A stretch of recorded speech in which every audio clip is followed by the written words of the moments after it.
listening to Inner Warmup. I'm your host, Taylor Lise Morrison, founder and author of Inner Workout, ICF certified coach, and fellow journeyer. In 2017, I set out to build a life that didn't burn me out, and I found my life's work in the process. On Inner Warmup, we talk about how self-care and inner work show up in your relationships, your career, your schedule, and in the conversations you have with yourself.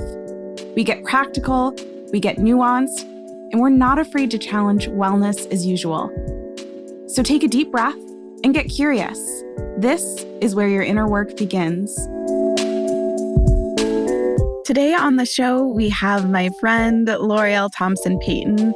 She's an award-winning journalist. Most recently, she was a health and wellness reporter at Fortune, and her work has been featured in several national outlets. Her debut book, Stop Waiting for Perfect, just came out earlier this year, and I loved our conversation so much. We talked about the ways that perfectionism can sneak its way into our play, what a 2-year-old can teach us about presence, and there was just this reminder at the end that we are all on a journey.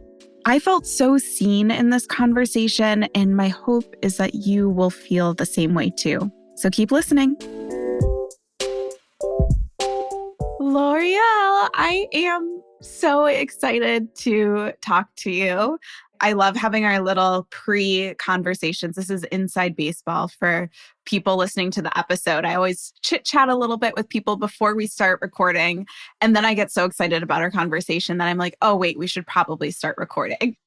And that's what just happened with me and L'Oreal. So thank you for being on the show. Thank you so much for having me. As always, legit one of my favorite people just in the world. So it's always a pleasure to chat with you. I love it. I'm honored. And also, I'm trying to think, you might be the first repeat guest on the show. So I think you get that honor. Thank you. Well, we're here to mostly talk about what you do outside of work. But I also know for people who are listening to this episode who haven't gotten to meet you in the past episode, which we will link in the show notes, they might be a little bit curious about like what you do for work before we talk about what you do outside of work. So can you tell us more about that? Absolutely. So I'm a writer. I'm a newly published author. My debut book, Stop Waiting for Perfect, came out this past August. And as of earlier this month, I am a full-time freelance writer. Again, those who have been following my career journey for a while know there have been a lot of stops and starts and pivots and pivot again. And so I'm really excited to say that I am doing that full-time. And I'm also a speaker. I do keynote presentations. I moderate panels, lead workshops, facilitate yoga, mindfulness sessions, that sort of thing, you name it. I'm just so happy to get to hear you introduce yourself in that way, because last time we had you on, you were introducing yourself in a different way. So it's just cool to get to, even in these 2 episode touch points, get to follow along on your journey a little bit. I had the pleasure of talking to you about your book, Stop Waiting for Perfect, in Chicago. And it was just so cool. Actually, I didn't plan to talk about this, but it was kind of a full circle moment to be having your book Chicago event, one of your Chicago events in that particular bookstore. Can you tell people about the full circleness of that? Oh, yes. I love this story. And it's funny because my publicist, I'm pretty sure, was like, why are you so hell-bent on it being at Women and Children's First? Because I was like, it has to be here.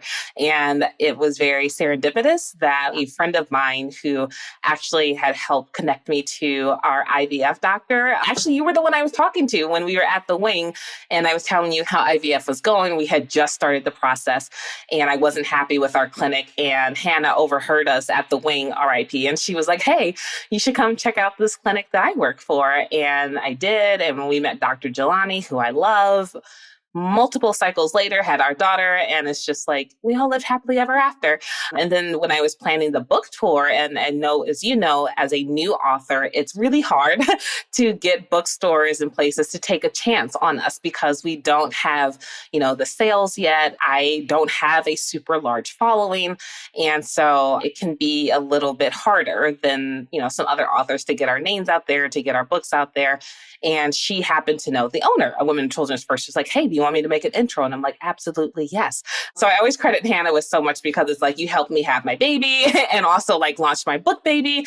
And so she's an incredible person and human being for that. And the reason why I was like, it has to be here was because in 2016, I believe it was, I went to a book event at Women and Children's First, and it was Lovey. I think she was still like Ajayi at that time. Like, she wasn't married yet. This is way back when Samantha Irby, I think maybe it was her. And I forget whose event it was, but they were in conversation with each other. And I felt equal parts inspired and motivated because here are these two Chicago bloggers turned authors, and that was amazing. And that's exactly what I wanted for my own story and my career. And I was also just like so overcome with jealousy. It was not a good look. It's not a good look on anybody, especially me. And I'm a Scorpio, so I'm very prone to jealousy, I feel like. But I remember standing in line and they signed the books, and it was a great event. And they are wonderful people, writers. Like, I love their work and I admire them greatly. But on that bus ride home, it was a lot of the imposter syndrome that I write about in the book. My inner critic was very loud. It's like, you're not good enough. You're not smart enough. You're not talented enough. You'll never write a book. You'll never go on tour. Like all of these things that I was telling myself. And that was really the impetus for me going to therapy, because I got home, I changed into my Wonder Woman pajamas, which is very ironic because I did feel really wonderful in that moment. And I was crying, and I found myself going down one of those spirals again with that inner critic and not feeling like I was good enough or talented enough, that I will never be an author at their level. And to be clear, like, I'm still not at their level yet, but it was just gotta add that yet in there. Gotta add the yet, right? Because I'm very big into manifesting, speaking it into existence, doing the work, of course, but I'm very confident that, this is just the beginning. And so having Women and Children's First say yes, having the event there was very full circle in that way, because I know where I was at that point back in 2016 and feeling very down on myself and being very not so nice to myself with that, inner talk that we all have, to now being there with my family. Jeff was there. I've had Violet in the audience for a little bit before it was time for her dinner, and she left. And my friends, it was just like, wow, okay, these things that I had worked really hard toward have come true, have manifested, and they're here now. And it all still feels a bit surreal, honestly. Like, there's been a lot of pinch me moments along the way, and that was certainly one of them. And thank you for being, my conversation partner in that space as well. That was really meaningful to me.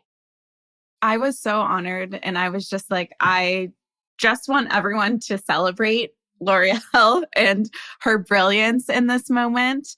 In reading your book, we've called each other Enneagram twins for quite a while. We're both Enneagram 3s. You're a wing 2, I'm a wing 4. But we relate to each other in a lot of ways. And I felt like as I was reading the book, there were even more commonalities of like having parts of our life where we grew up in predominantly white environments and having these like really high standards for ourselves, which I'm really interested to talk to you about in this context, because the whole theme of this season is play date. And we're talking about our relationships to hobbies, into leisure, into play. And I'm wondering, how has perfectionism kind of impacted your ability or your relationship to those things like hobby and leisure and all of the things that you do outside of work? Tremendously, a tremendous impact. I still remember it was either toward the end of 2018 or 2019. And my friend Anuli asked me, so what is it you do for fun? And I was really taken aback by her question, because it was, we're in an accountability group with our friend Chastity, and we were meeting to discuss our goals for the upcoming year. And being the Enneagram 3 that I am, the achiever that I am, I could rattle off this whole long list of my goals and what I wanted to do, what I wanted to achieve. And when she asked me that question, it stopped me dead in my tracks. And I was just like, I don't know. And if I'm being honest, I'm still trying to come up with an answer all these years later. I did end up getting a Peloton in the very early beginning of 2020, right before the pandemic hit. And I told myself like, this is going to be a hobby. This is for fun. But as I write in the book, it also became an obsession where I was like dead set every day, obsessed with getting this blue dot. And for the uninitiated, a blue dot in Peloton speak is the little, literally it's a blue dot you get for completing a workout. So either on the bike or yoga, meditation, strength class, bar, you name it, you do a workout, you earn your blue dot. It's like gold stars for adults. And if I'm being honest too, that was part of what attracted me to the bike as well in the app, because I was that kid who thrived on gold stars. I skipped a grade. I was valedictorian in my 8th grade class. I graduated magna cum laude from college. Like my whole life has been about achievement. And when I lost that blue dot streak, like 600 some days later, and like to really drive home the point of the obsession, like it was the day of our scheduled C-section and we were driving to the airport at like 3 o'clock in the morning. And I was listening to one of the guided meditations so I wouldn't lose my streak. And I did. And I'm not proud of that. I look back and I'm just like, what were you thinking? I was in a hospital even, like had just given birth, been like cut open, and was, once I got the clear to, walk the halls and everything, was listening to the meditations. I was just like, by any means necessary, got to keep this streak. And then it was like a nondescript Tuesday afternoon in November, about a month after she was born, taking her to her doctor's appointment and everything. And at 12:01, I realized I hadn't logged in for the day, and I cried like real tears for not earning my blue dot for the day. And that's when I realized, girl, you have an issue here. And that after therapy and talking through and working around, like, why was this so important to me? Like, how did you take something that was supposed to be good for you, like working out, and make it into this drug, essentially? And after doing some inner work on that, realized, I'm still worthy. I'm still the same L'Oreal with or without my blue dot streak, and that's not the end of the world. But it's very, especially being Enneagram 3, like there's a slippery slope between like, I'm doing this for fun and now I want to do it really well. And like another example is during the pandemic, I remember in 2020, I kept getting sponsored ads for yoga teacher training. And I was like, sure, why not? Everyone else is baking bread. I'm not a baker. I'll do YTT. And because it's like, it's not enough for me to do something for fun or simply be good at it. I have to be the best or it doesn't count. And that's where the perfectionism really comes into play with like hobbies and leisure. It's telling me that lie of like, it doesn't count if you're not the best, if you're not doing it perfectly, if you're not at the top of the leaderboard on Peloton. And like, it's so messed up. Yeah. And as always, I can relate to a lot of what you said. And something that I've had to tease out in my own life is I grew up with parents who told me that it didn't matter what grade I got as long as I did my best. But what happened is that my best was often among the best. And so it got twisted in my mind. That's like, well, as long as you're the best, then you're good. And that's not what my parents said, but that's what I internalized. And so something that I still am kind of finding my way around as an adult is like doing things that I'm bad at for fun. Like in my work life, I've really leaned into how can I find the gifts and talents that I have that I'm good at, that I'm excited to do, and make money doing that. And I feel so fortunate that I'm able to do that in my work life. But in my play life, I'm learning how to be okay with being bad at things. And like, this is not the space where I have to be the best at everything. And it's hard. Yeah. It's real. And that's the same upbringing too, where my parents like, try your best, do your best. And like you said, twisted that with like, okay, well, you have to be the best. And it's, kind of just like very damaging, to a young child, especially because you grow up and you internalize that. And I'll be honest, like I'm still trying to find a hobby. I tried puzzling and I got frustrated because it wasn't coming to me quickly enough. I will color sometimes with my daughter and like that's for fun. I will say that parenting has helped bring out that play in me, because for so long it's been like work, work, work, work, work. And even things like the yoga teacher training that are supposed to be relaxing and a hobby or leisurely, I have found a way to monetize. And so I'm really just out here trying to find a hobby. If anyone has any recommendations, let me know. But it's been a work in progress. You mentioned something interesting. So you've mentioned Violet, your cutie pie daughter that I finally got to meet at the Women and Children First event. And she was just so cute and also so curious. I was like, oh, I can Very already curious. tell. She's going places. She's asking the big questions, I'm sure.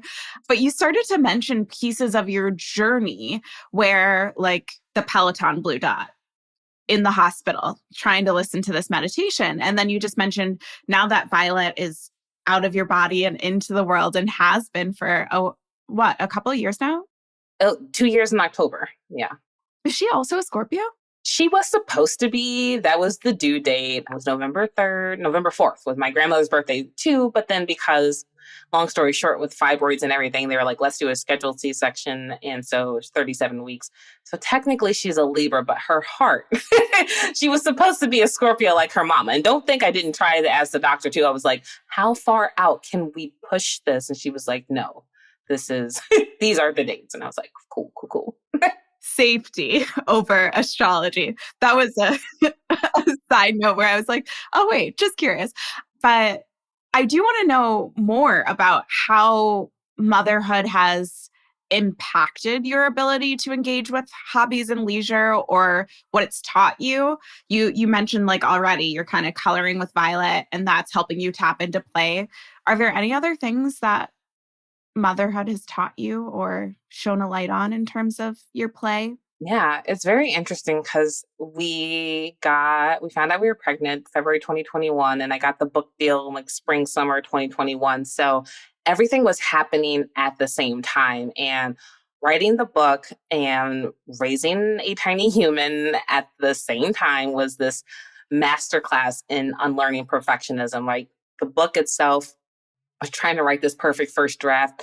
Those three words don't go together. Like, it's just impossible to do. And once I finally came to that realization, it was easier to let go. Like, I saw a tweet that talked about you can edit bad, but you can't edit nothing. So I was like, I just got to get words on the paper. And it's my editor's job to help me make them sound better. And she did. And it turned out great. And at the same time, I learned that parenting and perfection don't go together. Like, kids do not care about your schedule if you have to be somewhere on time. And I used to be so big into punctuality. I mean, I think it's a part of also, like I write in the book, being a Black woman, you have to work twice as hard to get half as much, is something that my parents ingrained in us without saying as much, but something that my dad did tell me and my sister growing up was like, to be on time is to be late. To be late is unacceptable. And it was like, okay, so I always have to be early. I have to be perfect. And having a kid, it was just like, y'all, we got a good 15, 20 minutes on either side of like when we're actually going to show up somewhere. And I had to learn to let go of that. And honestly, daycare has been a really good boundary for me for work, because I am someone, especially when I'm writing, I can get like lost in the zone, lost in the project, lost in the story, lose track of time. But I am not going to be late to daycare pickup because I'm not paying those late fees. So it's a very good and natural cutoff for me for the workday. And then because I work from home, and most of the days, especially when Jeff is in the office, I'm picking her up and we have a few hours before he gets home and we start the dinner time, bedtime routine. That's like dedicated Violet time. We FaceTime my family. If it's nice out, we'll go for a walk or we'll go to the playground. And it forces me to get from behind my desk and behind my laptop and engage with her. And especially now that she's a toddler, she is so curious, so into everything. She loves reading, and I pray that that never changes. I know I'm a little bit biased because writer, but she loves, loves, loves, loves books, loves going to the library. And I'm noticing also is mimicking me as well. So I'm being very mindful of that. Like she would write in all of my notebooks. And finally, I just gave her own notebook to write in. And she's writing her little stories too, I guess, right? I don't know what's like important to a 2-year-old, but she's writing it. And I want to encourage that. I want to encourage the curiosity and the play. And what I don't want is and then granted, sometimes if I have my laptop open, and I'm like sending off a quick email or something, and she'll come over and like try to type as well. But I don't want that to be how she looks at me, like, oh, mommy's always on her laptop and she's always working. So it's important to me to get down on the floor with her, a little play area, and, like, hold her baby. She has a little baby named Baby, and just have fun and give her my like full attention. And it's been really helpful for me and holds me accountable to tap into that inner child and like, yeah, we're going to color and we're going to read some books and stickers. We're really into stickers right now. And I love a good sticker. Like, yeah, I'm 35, but stickers are still really cool. So it's given me permission in that way as well to embrace my own inner child and just kind of like let go of the perfection and what everything else and what other people and I hold myself up to, a really high standard.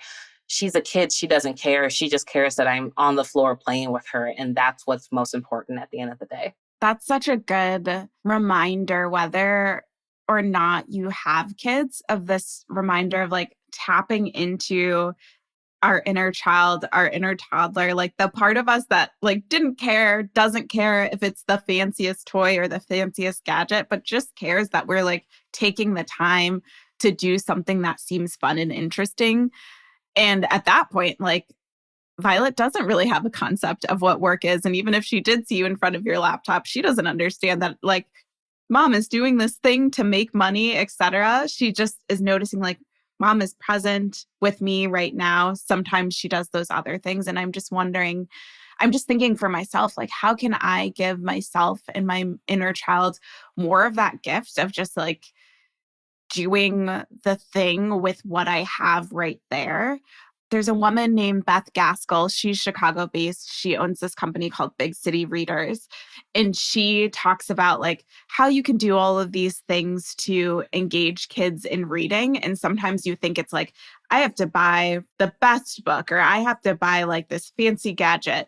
And she's like, well, what if you like use the pizza box that you have in your hand to practice letters? Or what if you're out and about and you do these different things? And it's all about using the resources that you have. And I just am realizing for myself how often in my like adult brain, I will tell myself, well, I can't really start that hobby because I don't have the right outfit for it. So I have a few minutes right now, but I don't have the right outfit. So I'm not going to dance, or I'm not going to try and doodle because I don't have the perfect charcoal or the perfect paper for it.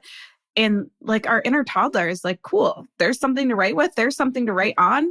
We're doing it. So thank you, L'Oreal, for being the channel of Violet, who is teaching us this beautiful lesson. I am curious because you mentioned when you were having this one-on-one time with Violet, you were like, this is Violet time. And then you talked about how you have your time for work when Violet is at daycare. What does me time look like for you these days? And I acknowledge that I'm asking you this during probably one of the busiest seasons of your life. But that means that it's even more important to take that time. And that's something that I worked with on my therapist. She was like, you need to schedule it in, put it on your calendar, because it's so easy to, especially as a woman, as a mom, like put yourself on the bottom of your to-do list. And so I'm getting to know my me time again, like recently leaving a full-time job, becoming a full-time freelance writer again. And when I was working through this decision, like, do I go back to freelance? Like, what do I do? And then my coach, Jenny Gritter, shout out to her, was like, I want to make sure you spend the remainder of this year resting and recovering, because I was burnt out, quite honestly. I saw on LinkedIn this chart that, and if I find it, I'll send it to you so you can share it in the show notes. But it had a post about the 12 stages of burnout. And I realized I was hovering at a strong 11.5. And honestly, in one of my therapy sessions from over the summer, and she was telling, my therapist was saying, I'm starting to notice some depressive symptoms. I was like, okay, we've got to get out. Something's got to change. This is no longer sustainable. And because my tendency is to go big, I don't go home, right? Like it's go hard and that's it. There's no other option. But in this season, both literally and figuratively, Jenny's really encouraging me to slow down. And I love that it's on this cusp of fall and going into winter where we naturally tend to hibernate anyway. And she's encouraging, like literally my homework from my freelance coach is to return to my morning workout routine and just my morning routine in general, which looks a little bit different these days. Like pre-pandemic and pre-baby, I had all the time in the world, it seemed like, to, journal and meditate, do a devotional and squeeze in a workout. And that looks a little bit differently, especially the days when I take her to daycare. Like it's not going to be the first thing I do in the morning. I have to get her ready for school. And so, but once I come back, now that I'm in charge of my own schedule, I have that luxury and that time and that space to really take my time with my morning routine and return to myself in that way. So, my homework is getting back into the swing of my morning routine and my morning workouts and going on coffee dates with friends, because that's something I really love doing, but I felt really anxious about it when I was working full time. Like I felt like I was on the clock and, I have to get back on Slack. And especially working remotely, there was that pressure I was putting on myself to, be the perfect remote employee and always be present and doing all these things that was just giving me so much stress and anxiety. So I am looking forward to, rediscovering that me time and implementing it, but really like putting it on the calendar and holding that time and making sure that it's sacred and that I'm putting myself at the top of my to-do list rather than the bottom, right? Because I don't need to earn my rest and recovery. Right? I think that's sometimes a tendency to like, oh, after I finish this email, after I finish this story, after I finish this project, then I'll do the yoga class or I'll take a nap and I'll watch this documentary, whatever. And I'm trying to, and that's my default thinking. So it's really practice for me to flip that. And it's like, I'm going to pour into myself first so that I can pour out into everyone else throughout the course of the day. But if I'm pouring rather from this empty cup, then it's not good. I'm not gonna be a good L'Oreal like to myself, and the writing is not gonna be good, not gonna be good for my family and my friends. And so it's more than like self-care and how we've come to describe it as a society. It's really like nourishing myself and self-love in that way, and community care in the sense that I am better to everyone else when I'm really, good to myself first and foremost. Yeah, and we lose that so often.